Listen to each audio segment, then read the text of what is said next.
আমরা যারা ফ্রিজ ব্যবহার করি তারা প্রতিনিয়ত একটি সমস্যা ফেস করি, আর তা হলো ফ্রিজের নর্মালে পানি জমা।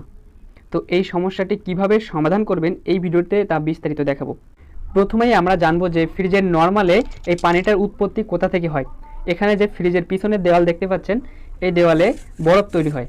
স্বাভাবিক নিয়মেই বরফ তৈরি হয়। বরফ তৈরি হওয়ার পরে যখন এই বরফটি টাইম মতো গলে যায়, গলে পানিতে রূপান্তরিত হয়, রূপান্তরিত হওয়ার পরে এখানে একটি ছিদ্র দেখতে পাচ্ছেন তলায়।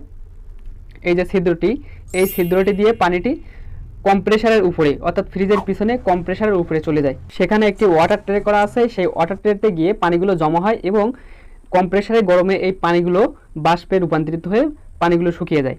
এই স্বাভাবিক প্রক্রিয়াটি যখন বাধাগ্রস্ত হয় তখনই আমাদের ফ্রিজের নর্মালের ভিতরে পানি জমা হয়। এই যে ছিদ্রটি, এই ছিদ্রটি যখন আটকে যায় তখন কিন্তু ফ্রিজের এই পোর্শনটাই ঠিক পানিতে ভর্তি হয়ে যায়।